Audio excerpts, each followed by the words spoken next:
Does communication in a relationship offer benefits? Today's story echoes a similar theme. Enjoy it. Life has treated me quite well so far. I've been married to an enchanting and delightful wife for 5 years, and we have 2 wonderful sons, aged 4 and 3. I met my wife through mutual friends about 6 years ago. It's commonly said that opposites attract, and our case proved just that. In high school, she embodied the typical American girl, while I was the unconventional type, someone who generally achieved what he desired. She continued on to higher education while I took a job at a factory. She was someone who enjoyed dressing elegantly, and I was happy in jeans and a t-shirt. I think you can see where this is going. We were different, yet we had some similarities, which I will mention later.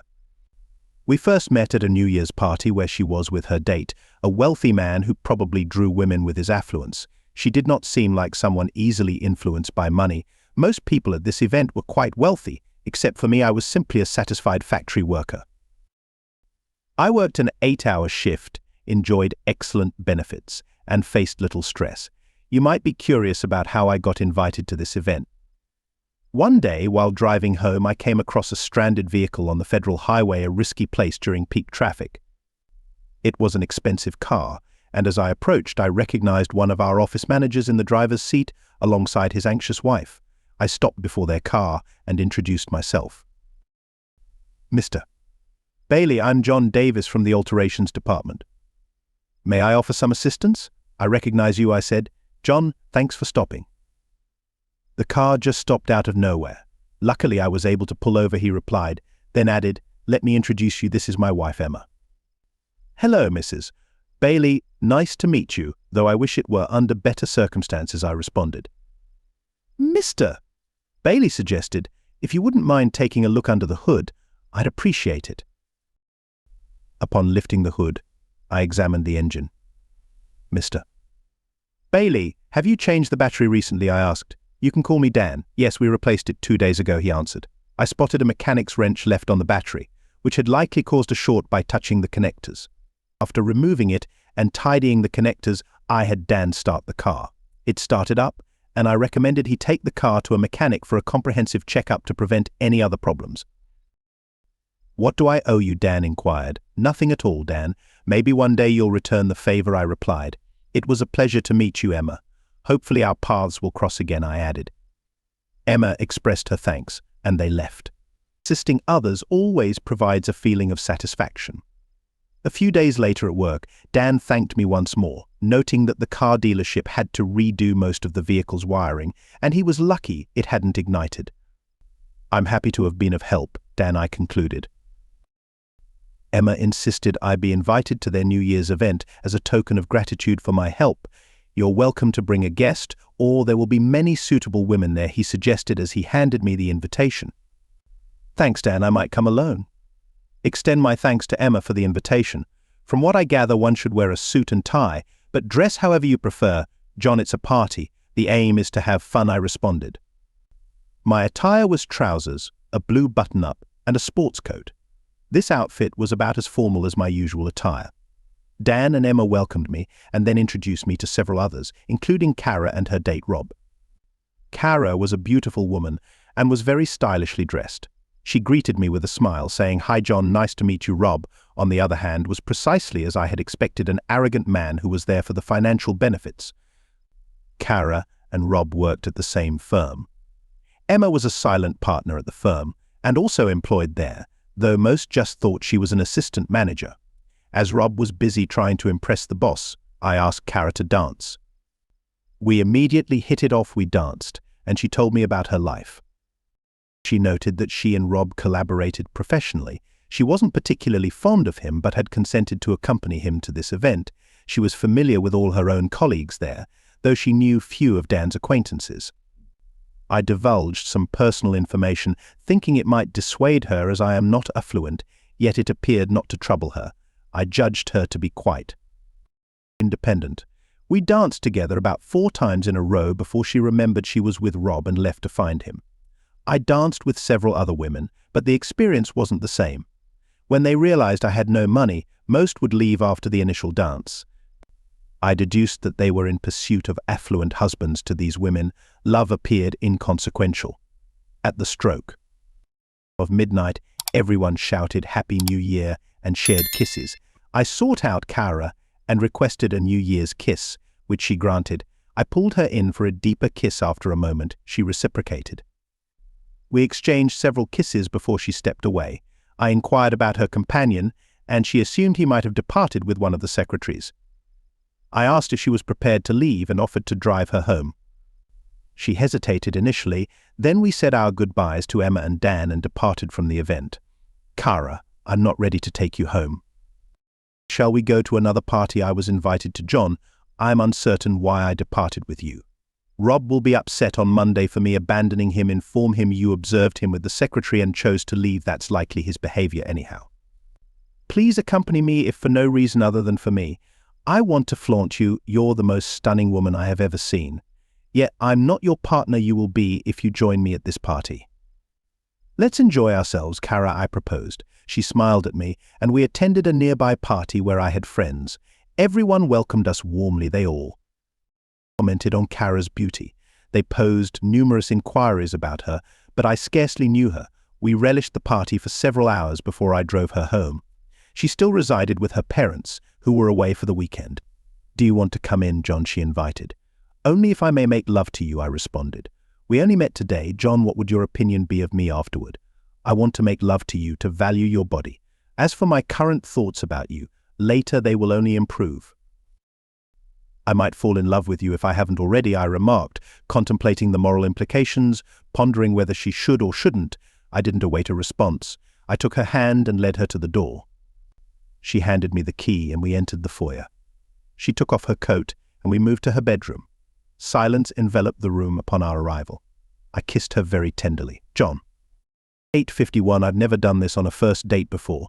I need you to understand this, she declared. I carefully unzipped her dress and allowed it to fall to the floor. She stood in her vibrant bra and panties, including tights, which I disliked. It was essential to remove them first, so I placed my hands on them and slid them down to her buttocks. She sat on the bed as I completed removing them. Kara, why do women wear tights? Most men aren't fans, I questioned. For two reasons. From my perspective, John, firstly, to give my legs a smoother appearance, and secondly, to prevent men from accessing my pants, she responded with a grin, peeling off her tights. I gently pushed her onto the bed, and we made love intermittently over the next few hours. Indeed, this wasn't entirely accurate. We rested between intervals. We commenced a relationship and eventually tied the knot. Her parents were not enthusiastic about our union, but Kara was resolute, stating we would elope if. They didn't arrange a wedding. They organized a lavish wedding for us. I felt like an outsider there. The only familiar faces were my parents, Dan and Emma, and naturally R was present, as she had invited her entire office. I invited a few work colleagues, but they didn't show up. They sent cards and gifts but expressed feeling out of place. Her parents donated $5,000 as a down payment on a house as our wedding gift. We acquired a modest home, although it was still over my budget. I labored extra hours to manage the payments. Kara never complained about our financial state. I wasn't certain whether her parents sporadically supported her financially. Kara was aware of my desire to head the family and preferred minimal assistance from her parents. Shortly after our marriage, she became expectant. Had we merely continued our passionate encounters endlessly post-wedding, we likely wouldn't have married. Our son Jimmy arrived. Kara paused her career to nurture our baby. 2 months later, she returned to work part-time. We relied on this income. Just over a year later, our second son, Jerry, was born. We maintained my surname and the initial J, Jimmy, Jerry, and myself, John. I wished it would take a few more years before another child arrived. Kara opted for birth control. She took another 2-month break, then resumed part-time work.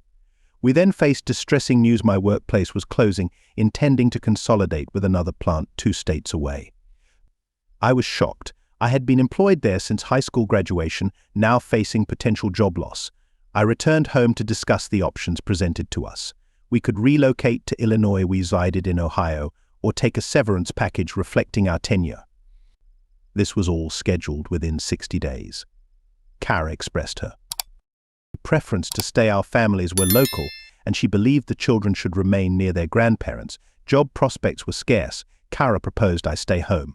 If she worked full-time, her income would be $80,000 annually. This was new to me, it had never been discussed. She earned her money independently, not from her parents. I queried why this hadn't been shared earlier, and she explained that many men might feel insufficient if their wives earned more. "You're not less than anyone," she reassured. "You love me wholeheartedly, and will overcome this challenge." Thus, I became a stay-at-home dad. Nearly a year later, it's quite endearing, save for the diaper changes. I take my sons to the park almost daily. I chat with all the other mothers and nannies. Let me tell you, their discussions are rather blunt. They didn't mind my presence as the sole man there, even listening to some crude dialogues. I'm often approached with propositions. I'm unsure if all was serious, yet some seemed genuinely interested. If my love for Kara weren't so profound, I might have been tempted by several women. Yet only my wife influences me. Kara rarely denies my advances. Kara returned home eager to discuss developments. They had hired several new managers and relocated some staff from different branches. "You seem a bit uneasy, dear. What's the problem?" I asked. "The good news is that they appointed Dan, Emma's husband, to an administrative role. I'm not fully aware of his responsibilities or his superiors." She said, "Darling, this is great news. Dan is a good man, and I'm pleased he found a stable position. I know you're not keen on R." I interrupted Kara. "You said R was transferred to West Virginia when you stopped working full-time. He was there, but he's returning next month. I just thought you should know that's all. That's not everything, is it, Kara?" I could tell by her expression. "No, he'll be my new boss." I suggested a departmental transfer, but they refused, saying I'm too essential to be moved. I spoke to my manager, William, who is moving to Arizona due to health reasons, leaving me the only one well acquainted with our department besides R. "Why didn't they just promote you?" I asked. It appears R knew about William's upcoming departure and sought the position. He's already at that pay grade and has seniority, which is why he got the job. "Do you want me to speak to him before he tries anything?" I asked John. "Does this make sense to you? He might not do anything, he's just very dominant. I'm unsure what to expect." I continued, "I didn't mean to burden you with this about R, but I also didn't want you to learn it from someone else. You did well by telling me, dear. Thank you for being such a thoughtful wife." Until the close of the month, everything seemed ordinary. The following month, R came back, and Kara consistently came home later and usually upset. She interacted minimally with our sons and occasionally missed dinner. I needed to determine the problem. The next instant she arrived home upset, I suggested we needed to talk. "What's the issue, Kara? Did R ask you to marry him?" I asked. "Not really, John. He's actually quite playful and attempts to touch my arm or hand when we're alone. He mentions how he used to think of me and such. Isn't there anyone you could trust, someone to talk to and share things with?" "John, well, sir, I used to date R before I got married, and now he's talking to me again, John. I can't confirm anything. I even put a tape recorder in my drawer, but he never says anything when we're in my office. Perhaps it's all in my head. Maybe I'm being overly anxious." "Honey, if he ever tries something, will you be informed or keep it to yourself, frankly?" "I'm uncertain, John. It might hinge on his actions. For example, if he attempted to kiss me and I turned him down and he ceased, I likely wouldn't inform you. You would have reacted strongly and I would have been isolated. I cherish you, John, and I wouldn't want to hurt you. All I ask, Kara, is if you encounter any issues with R or any other man, inform me." Following our discussion, the situation began to improve. Kara still needed to stay late at work a few evenings each week, but she seemed happier when she got home. I made simple meals because of the kids, but we managed to eat out at least once a week. I still felt somewhat peculiar when we were around other people. There was still a unique aspect to being a stay-at-home dad who was always present. This didn't bother Kara or me, except when others brought it up, especially if they made jokes about it. I was still a man, and it's hard to convey that I still cared about my family, just differently. I was known to have a quick temper and a jealous disposition, so my friends knew where to draw the line when talking to us. Some of our friends' partners didn't do this, and occasionally I confronted them alone outside to settle matters. I never told Kara about these encounters, but she often wondered why some of her friends didn't visit us more. I remember once when we were out with a pretentious couple, old friends of Kara's whom I had only met once at our wedding. Mary was fine, but her husband, Robert, who insisted on being called by his full name, was quite offensive.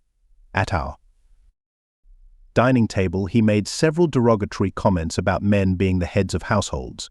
After enduring enough, I smiled at him and invited him to show me his new Porsche.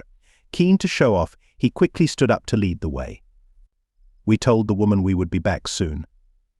In the parking lot, I walked up to his car, pushed his face against it, seized his hand, and twisted it behind him.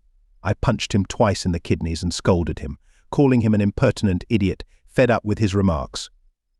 I cautioned him that if he made another comment about me being a stay-at-home dad, I would eject him through his precious car window. "Do we understand each other?" I questioned. Yes, I'm sorry, John, I'm sorry, please don't hurt me," he stammered. "Let's go back inside and you." "Better act normally," I ordered. We went back to the gathering and I told Kara that it was a fantastic car and that she deserved one too. She praised me for being thoughtful and hinted that perhaps one day she might get one, but for now she was satisfied with her own car, a reliable and somewhat older Mercury.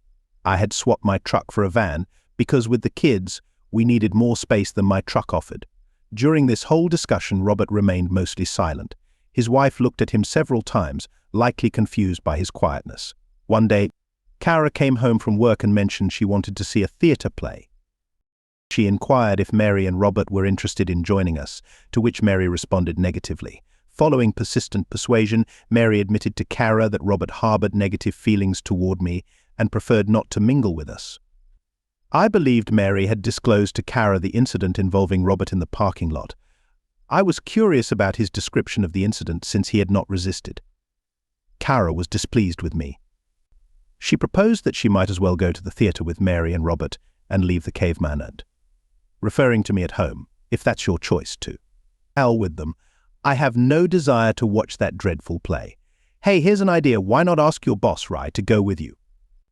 "I'm sure Robert wouldn't mind since they both seem to like you," I snapped back. I frequently watch people, and during a meal I noticed Robert often glancing at Kara. It seemed possible they had dated before we met. We never broached the topic of our previous relationships, which was likely wise. I generally found myself irresistible to women in trouble. My stance was always to take advantage if they were vulnerable. Now, Kara was also angry with me. "Perhaps I will," she retorted, heading into the room to see the children. Neither of us offered apologies, and she was set to see the play on Saturday. I was keen to ask who initiated everything but decided against causing more disruption. It had been merely 2 days since our quarrel, and our communication had been minimal. I called the boys. "Let's go, guys, let's get dinner at McDonald's." I left without saying goodbye to Kara. "What about Mum, Dad? Isn't she coming?" "No, she's out with friends. You might see her tomorrow after you wake. She'll likely return late tonight." Kara looked at me. "I did it. I likely instigated it. You're pathetic. You shouldn't speak to me like that. You chose not to attend the play, and regarding not returning home early, perhaps I won't come home at all." Kara gathered our sons. "Jimmy, Jerry, Mum's going out with friends tonight. This event isn't suitable for kids. That's why Dad will be taking care of you. See you tomorrow, and we'll go to the park." "Okay." "Can Daddy come to the park with us?" Mummy Jimmy asked. "It depends on Dad if he wants to join. See you in the morning. Just remember Mum loves you. Now go with Dad and have fun at McDonald's." She gave them kisses and continued preparing. I truly felt awful. Our arguments were rare, but they invariably followed this pattern: my terrible temper and jealousy. Yet she always stood her ground. There wasn't much I could do now, but I hoped it was just a spat and that Kara would handle it. The children enjoyed themselves immensely. At McDonald's, I bought them each a Happy Meal, and they were more interested in the toy than the food. They played in the play area, and I surveyed the crowd. A few lovely women with their kids caught my eye. Some seemed to be watching me, likely thinking I was a divorced dad out with his children. It could happen. God, what was I thinking? I detested my thoughts. I was certain that if she were unfaithful, I would confront that man. After about an hour of play, we drove to the airport to watch planes take off and land. The boys were excited. "Look, Dad, the big one is coming." "Do you see it, Dad?" they asked repeatedly as each plane appeared. After returning home, it was already night. I bathed them and tucked them into bed. They looked like angels. They were wonderful kids, much better than I had been. God, I loved them and cherished being with them. It was only Kara I missed since Ray had returned. Meeting after meeting, time away from our family, I found it unbearable.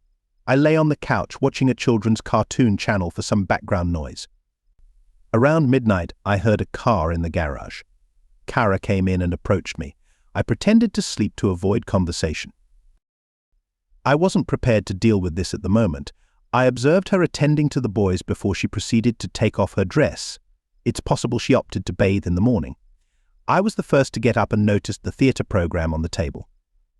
It appeared she had attended a play, but with whom I wondered. I chose not to interrogate her. I would wait for her to mention it. The boys were already up and requested pancakes for breakfast. As I prepared pancakes, the boys joined their mother in bed. I listened as they shared with her about the prize from the Happy Meal and their playtime. Then I overheard her asking them what Daddy was up to.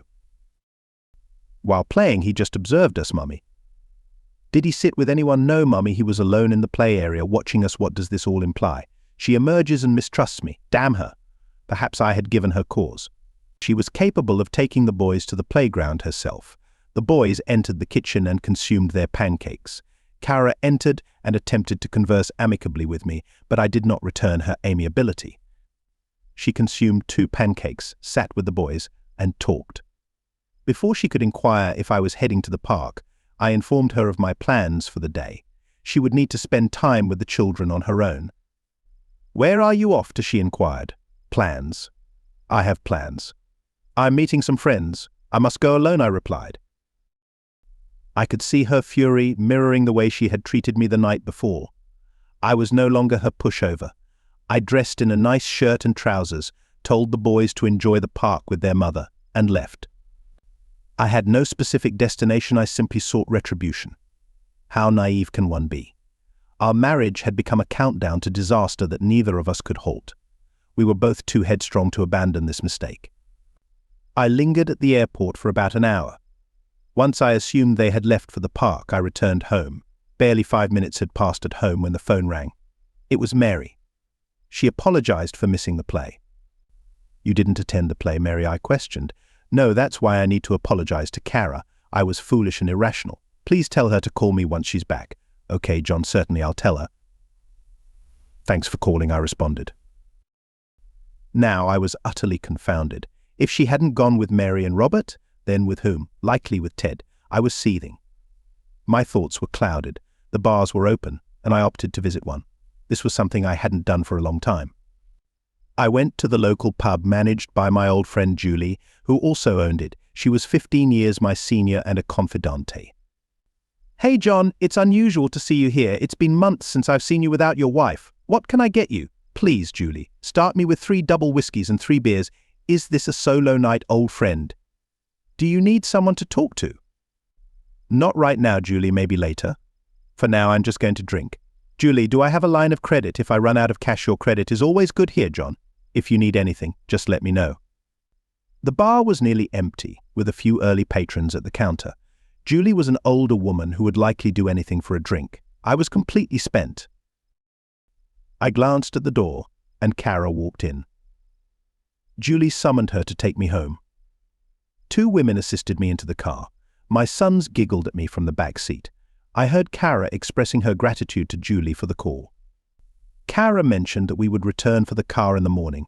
I blacked out, and Julie allowed me to rest in the car with the garage door closed. When I awoke, it was pitch black outside. My God, it was 3:30 in the morning. I stumbled into the house and made my way to the bathroom. I urinated and nearly vomited, but luckily I didn't. I came back, reclined on the couch, and drifted off once more. Suddenly, Kara roused me, expressing our need to discuss how things were spiraling. She was booked with meetings throughout today and tomorrow, yet emphasized our urgent need to converse. She noted she had talked with our neighbor, who agreed to drive me to retrieve the van. "He will be here at 10, she informed. Running late, she quickly pecked my cheek, expressed her love, and made her way to the door. Rising, I prepared coffee and awaited the boys' awakening. My memory of yesterday's events was foggy, but Mary's call lingered in my mind. She and Robert missed the theatre show. I served the kids cereal and got them dressed. I dressed myself and awaited my neighbor. We all climbed into his van, and he took us to fetch our own van. I expressed my gratitude and apologized for any trouble caused. "Don't worry, John," he assured. I used to do the same when I was younger. I secured the boys' seatbelts and we set off. I found myself driving towards Kara's office, taking the boys inside for their first glimpse of their mother's workplace. I checked with her secretary and found out Carl was absent today. Requesting to see her, I was told she too was unavailable. Where on earth could they be? "I'm her husband," I exclaimed. "I'm truly sorry, Mr.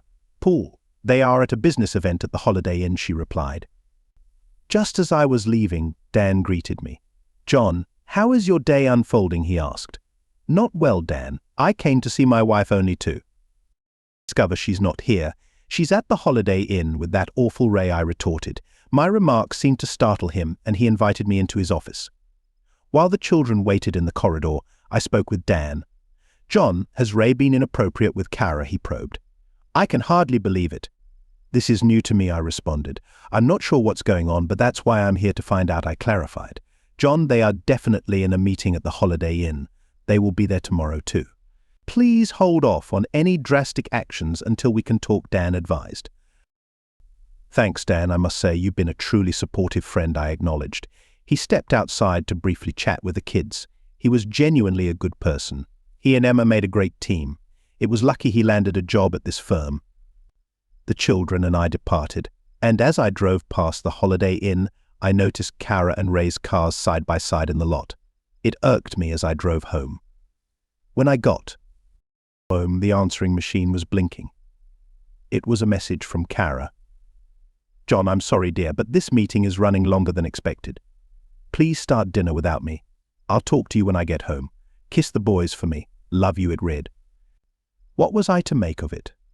She hadn't mentioned this meeting would be at a hotel. I chose not to be home when she arrived. I took the boys and headed to my mother's house. I left a note for Kara suggesting we might see her tomorrow. That night we stayed over at my mum's. I simply signed the note as John without adding love. Everything felt off. Tomorrow, I resolved to confront this situation at the Holiday Inn myself. Around 9 p.m, my mother's phone rang.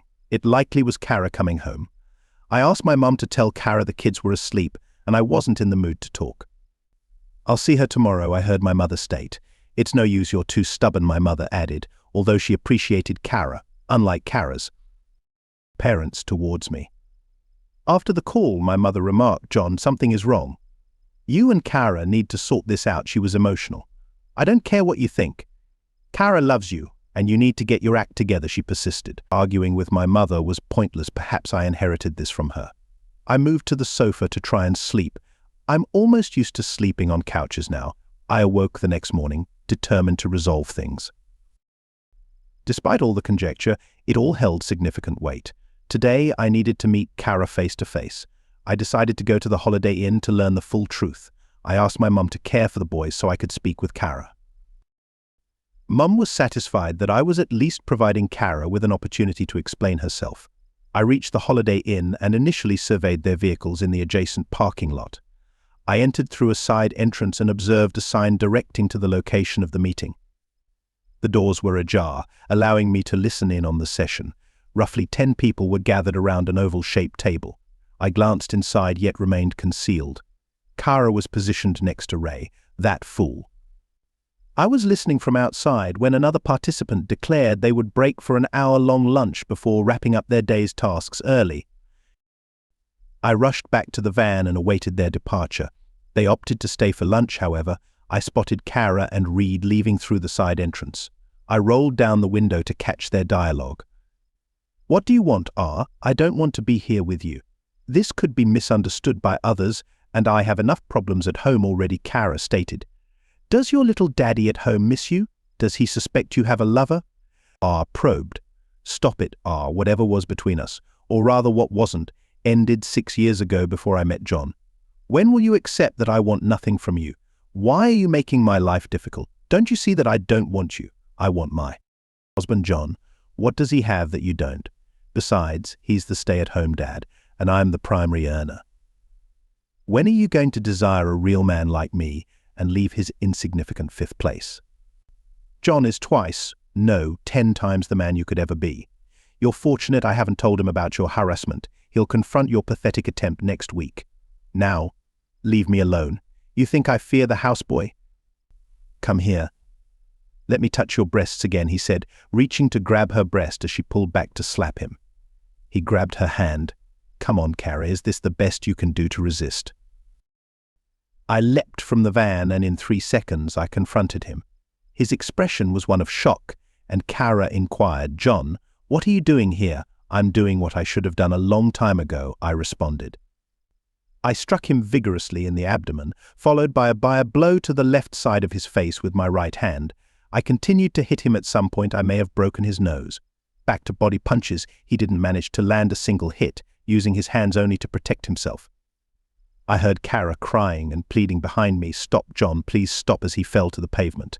2 police cars arrived, and the officers commanded me to get down. I didn't comply quickly enough, prompting them to repeat their command, "Get down on the ground, arms at your sides, now spread your legs." An officer then pressed his knee into my back, secured my hands, and handcuffed them behind me. The officers then lifted me up. I expressed to them, "Officer, my hands are in pain." I barely feel them. They led me to the police car as an ambulance arrived and the paramedics attended to Ray. The officer instructed one of the paramedics to examine my hands. Noting the swelling and blood, he reported, "They're swollen and bloody. I'm not sure if it's your blood or Ray's." The paramedic, a black man named Jim, was considerate. He asked the officer to loosen the handcuffs, but the officer declined, citing a lack of trust. "Hey dude, I'm Jim. What's your name?" "I'm John." "My hands are incredibly painful, Jim. Are they broken?" "If you think your hands look bad, you should see what you did to that guy over there, dude." "John, you really did a number on him. You're lucky not to have all your fingers broken." "What on earth happened, dude? What did this idiot do to deserve such a beating? You don't appear to be a violent person. He was bothering my wife, and when he made a move on her, I snapped. I can't allow him to trouble my wife, even if he is her boss." "John, you are clearly in a lot of trouble." He informed the officer that he wanted charges of assault with intent to commit murder filed against me. I didn't intend to kill him, but perhaps I went too far. "How are my hands looking, Jim?" "You've ruptured a few blood vessels, and they're quite swollen, but nothing's fractured. It seems you struck a tough part of his head or maybe a belt buckle. I'll wrap them up, but once you're in the detention cell, I'll ask them to provide an ice pack or allow you to soak them to reduce the swelling." "Thanks, Jim. I think you're a good person. I appreciate that, especially after what happened with that man." "Best of luck, John, in all you need to handle. If he did what you claim, he had it coming." I was escorted into a police vehicle and driven to detention. I looked back and saw R being loaded into the ambulance, while Kara was in the police car giving her statement. Here I am, feeling terrified. I intend to meet with the board of directors and clarify yesterday's events. They want to understand why my husband attacked my boss. Let me start from the beginning. R. Before I knew John, I met R at a New Year's Eve party. We had been casually dating for a couple of months before that. Even before those months, I was quite well known. My family possessed considerable wealth, though not excessively, but it was significant. I attended the best schools, wore the latest fashions, and mingled with rich kids, or, as we called them, kids with money. They weren't all troublemakers. Most were quite normal. We just had everything we wanted. I lost my virginity at a university party. I wasn't promiscuous. I could count the men I'd been with on one hand. When I started working at Book Bindings Incorporated, I was popular. I was part of the marketing team and got along with almost everyone. That's where I first met R. We were at the same professional level, though he had been there about a year longer than I had. We started dating, and he was similar to the guys I was used to. He came from a wealthy background and was arrogant, self-centered. After Christmas, I regretfully spent a night with him. It was unremarkable, nothing special. He was smug, thinking he was Mr. Irresistible. The only reason I went to the New Year's party with him was that it had been arranged long before our brief encounter, and we were workmates. I had no intention of getting close to him again. It's almost laughable to call it a dream. It would have been nicer if I had just slept. At that party, I met John, who seemed like the typical bad boy I should steer clear of. When we left the party to dance with his friends, it felt like the scene in the movie Titanic where Rose dances with Jack for the time of her life. That was my experience with John. I didn't want it to end. I sensed there was more to life, and John showed me that. When he dropped me off at home, I sensed something would develop. I wanted to be intimate with him. He was exceptional. He was the lover I had always imagined, the man I had pictured throughout my growing years. It was amazing. I was sure I would marry him if he proposed. My parents and siblings disagreed with my decision to marry John. I declared my love for him and told them it was up to them to decide if they wanted to be part of our lives or not. Initially, they resisted and voiced their disapproval, but ultimately, they accepted our union. John and I have 2 sons who are our everything. After each was born, I took time off to be with them. I hated even the thought of working part-time while away from them. They were our little joys and looked so much like John. When John was laid off, we weren't sure of our next steps. I suggested that I could work full-time and he could stay home with the boys. At first, he found the idea absurd since he felt he should be the breadwinner. Nevertheless, quality jobs were scarce nearby. Eventually, I went back to working full-time and John took over at home with our sons. In some ways, I envied John. I loved him deeply, but he was at home where I felt I should be with our boys. I also worried about John and the other mothers at the park. He didn't realize I knew women found him attractive. My daily worry was that he might leave me for one of them. I even discreetly asked the boys about their dad's outings. I feared losing him. As a result, I started working longer hours and saw him less frequently. I knew it was straining our relationship, but we needed to work to survive. I acknowledge that I am not a self-centered American woman. It's difficult for a working woman to balance everything: career, family, genuine love for her husband, and help with the domestic duties around the house. I gradually became more dependent on John and did less for him. I was nervous when Ray came back here to become my supervisor. I disliked this man, and John was unaware that before I met him, I once had an encounter with 3 individuals. We never discussed our personal lives before our marriage. We both concurred it was a forbidden topic. Now, my job has distanced me from the man I cherish and brought me nearer to the man I despise. I felt torn, uncertain of my next steps. Ray continued to harass me, and I was afraid to confide in John. I anticipated what he might do, and he went ahead and did it anyway. John is prone to quick anger and is often jealous. He is fiercely protective of what belongs to him. I respect that about him, but it also exasperates me. I feel safe when he is around. It bothered me to learn that people were ridiculing John. I was indecisive about whether to inform him. Speaking to John about it would definitely distress him. He was fully capable of standing up for himself, yet as his partner, I felt an obligation to protect him. I've informed many friends that if they have issues with John, then our friendship is untenable. I stood up for him when he couldn't do so himself. I told Mary and Robert to stop bothering John. John is more important to me than they are. Mary phoned to apologize, recognizing her mistreatment of John. I suspect that my friends' husbands were jealous of John. He should relish his life and time with his family. His sense of manhood was preserved, while these husbands frequently traveled, stressed about money. John received a call from Mary and realized they hadn't accompanied me to the theater. This reignited John's suspicions about Ray. His constant accusations of infidelity infuriated me, especially since I was innocent. During the intensity of a dispute, we often utter reckless words. This was exactly the case when I impulsively mentioned I might have an affair. I should have foreseen his extreme reaction. Both of us are stubborn. We needed to talk more and resolve our conflicts. I was hesitant to tell him that our meeting was at the Holiday Inn. I feared he would misunderstand, and he did. On the first day, we had 20 attendees at the meeting, and it extended into the evening. I phoned him and he abandoned me. Unsure of what to do next, I contacted his mother, a kind person who informed me he wouldn't speak to me. I went to sleep heartbroken, crying throughout the night. The next day, our final meeting took place. I hoped that afterward, John and I could have some time alone. I love him deeply. During lunch, Ray invited me outside. I reprimanded him and attempted to slap him when he tried to touch me inappropriately. What followed is well known. John suddenly appeared and began assaulting Ray.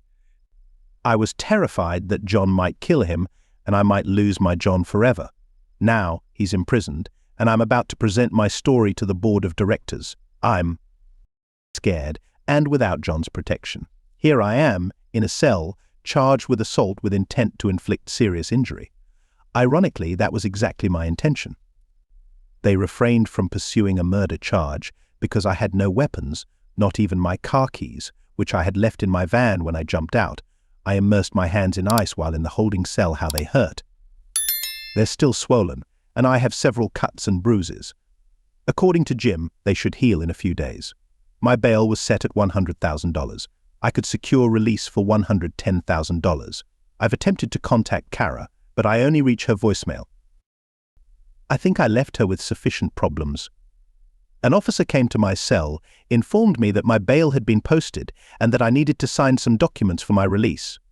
I had only been detained overnight. How did Kara manage to raise the funds? As I walked to the reception, my father-in-law was there, a man with whom I've barely spoken 50 words over the last 5 years. Did you provide us with funds to assist me? John, we need to talk. Kara called me, informed me of your situation. I am profoundly sorry. Indeed, last Saturday, Kara provided us with some insights, Mr. Carson, could you elaborate on what happened last Saturday? Kara went to the theater last Saturday. Indeed, she joined my wife and me. She mentioned that you both had an argument. We conveyed to her that you were not the right match for her, yet she defended herself. She described how you make her feel and her deep affection for you. She detailed how much Jimmy and Jerry look up to you and how many husbands might be jealous of you. She called you her knight in shining armor, then yesterday you proved it. You protected my daughter, your wife. I deeply regret my past actions towards you and am seeking your forgiveness. I can be quite stubborn, and acknowledging this is hard for me. I ask for your forgiveness and hope that we can build a stronger relationship. I desire that my sons emulate your example. Thank you, Mr. Carson, for your support. I hope to develop a closer relationship with you and Mrs. Carson. Your daughter is very fond of you and finds it challenging to pick sides at present. I must figure out how long I could be imprisoned. I might need you to look after my family. John, we will fight this. I know Kara and she is honest. She might not always share everything, but she doesn't. Right now, our priority is to bring you back home to your boys. Kara is currently in her office trying to sort out what happened. Mr. Carson drove me home. Kara left a note in case I was bailed out. Honey, I'm at the office figuring out if I still have my job. Please don't go anywhere if you get home before me. I miss you terribly. I've left the boys with your mother. John, you need to trust me. I love you deeply. I hope you're there when I get home. Love you, Kara. I'm quite sure Kara didn't cheat on anyone, but now we face other issues. I went to get a beer from the fridge when I heard Kara's car in the garage. I quickly took another beer and opened both. As soon as Kara walked in, I handed her. 1. A peace offering for all the trouble I've caused. I love you, and I believe we can get through this if you stay by me. Kara, it was foolish of me not to trust you fully. Please forgive me if you can. Tears welled up in my eyes because I truly meant what I said. Kara began to cry and reached out to hug me. I was still holding the beer in both hands. Honey, could you take one of these before I spill it? She smiled at me through her tears. John, I love you dearly. I was never unfaithful. I never even thought about it. Please trust me. I didn't tell you everything because, well, now you understand why. From now on, I'll tell you everything. Maybe we can deal with issues before they escalate. I wanted to tell you what was happening, but then you started accusing me and we are both a bit stubborn. We need to talk more, she said. I agree. No more secrets or untold stories. When your father posted bail for me, I was surprised to see him. He apologized and mentioned that you had defended me and gone to the theater with him and your mom. All this while, you hadn't told me anything I said. You kept accusing me of wanting Ryan, dating him. I got frustrated and just said, forget it, you can believe whatever you want. I was never unfaithful to you and was always on your side, you just never saw it. You always assume the worst. What a mistake I made. You're right, we really need to communicate more. Are you going to tell me about what happened at work today? I wasn't fully aware of what was going on. You won't believe it, but I was invited to the board of directors to discuss our view on events and what led to them, and Emma was on the board of directors. I almost passed out when I saw her. No wonder Dan got the job so easily. If I were on the board of directors, I would hire you, she said. I was talking to Dan recently, and he advised me not to do anything. Impulsive until he could call me back. I should have listened to his advice, but when that jerk tried to touch you, I couldn't control myself. I'm deeply sorry, my dear. John, you never have to apologize to me for defending me. That's one of the reasons I cherish you. You are my hero, she smiled. Your hero, I replied, is about to be locked up unless I can find a way out of this situation. So, what happened at this meeting, she asked.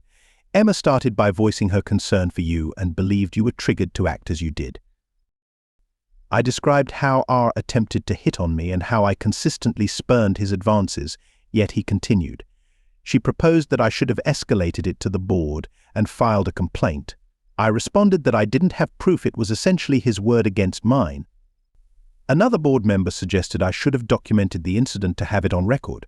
Following several complaints, they might have commenced disciplinary actions. I proceeded to reveal everything that transpired, and when R seized my arm, you sprang from the car and protected me. Did they mention anything else, she inquired. They consulted with Ray at the hospital, and his version was completely different. They notified me that you had aggressively attacked R, and he pressed assault charges against you. He would remain in the hospital for a few more days.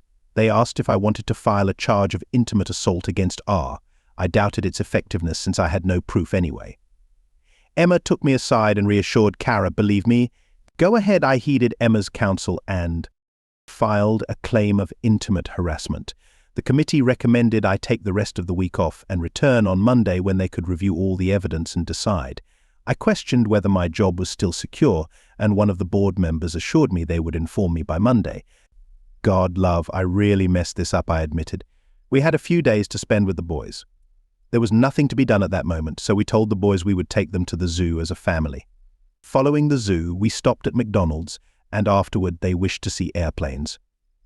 Let me say, it was much better as a family. It even improved the taste of the fries. We put the boys to bed, and Kara asked if I would make love to her. She didn't need to ask twice. We made love for the next 2 hours until we were thoroughly too exhausted to go on, so we cuddled and fell asleep. The following morning we got a call from Kara's father's lawyer. He assured us not to worry and that Kara's father would handle the legal expenses. I was reluctant to take the money from him, but Kara insisted it was his way of making things right with us. She was right, and moreover, we didn't have the funds for a decent lawyer. On Monday morning, Kara was getting ready to face the board. I dressed the boys and then put on trousers and a sports jacket.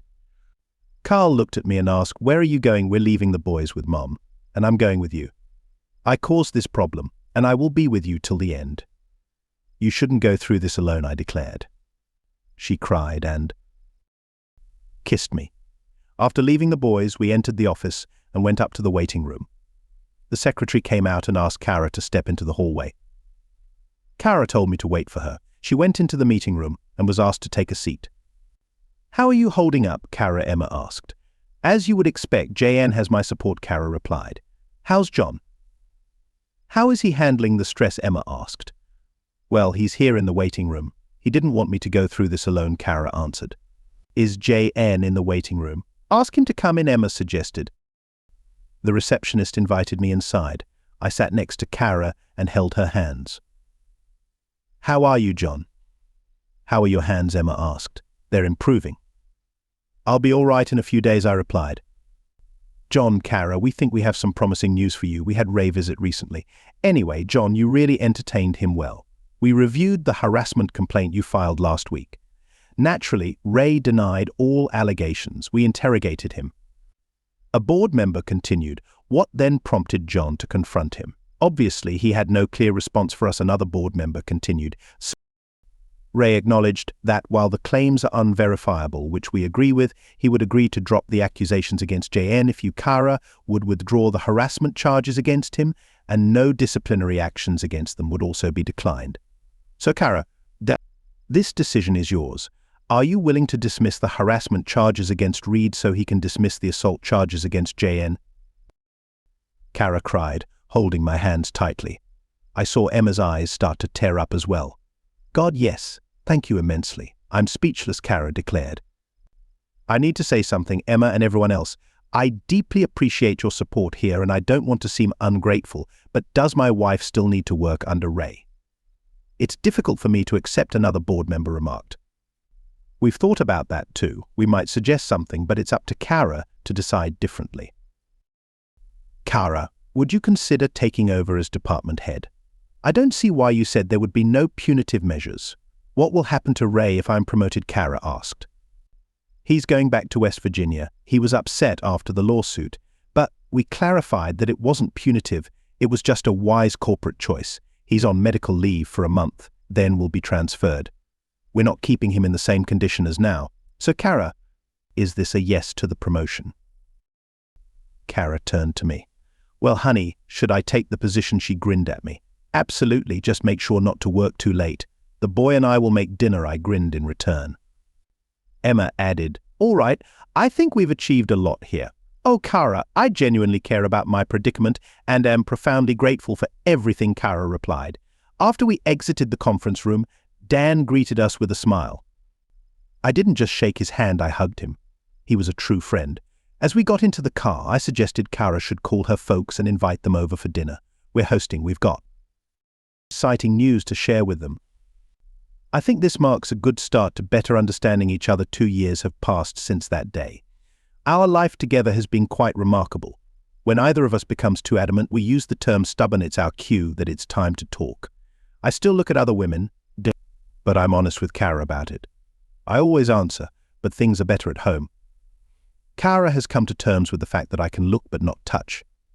With the kids in school, our days are more laid back.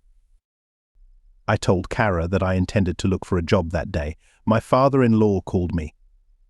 John, Kara mentioned that you were searching for a job. Is that true? Yes, Dad, it is, I replied. At dinner, I suggested you should start calling me Daddy, and that's what I've done since then. The kids are at school, and I'm keen to find work. I've been offered a job at a warehouse. It pays $30,000 a year, but it's respectable work, and you can relax when the grandkids are home. We might even plan a summer vacation. My grandkids come first, he said. I accepted the job offer and called Kara at her office. We met for lunch and invited Dan and Emma. We proposed they become Jimmy and Jerry's godparents. The most important lesson Kara and I have learned is to communicate more. Never presume, always converse. Our romantic life continues to flourish. We have friends who are Kara's and friends who are mine. All our friends understand they must accept both of us or none at all. What do you think of our story today? I find the narrative very captivating. I assumed until the end the wife might be cheating, but it unfolded quite differently. What's your perspective? Please leave your comments below until the next video.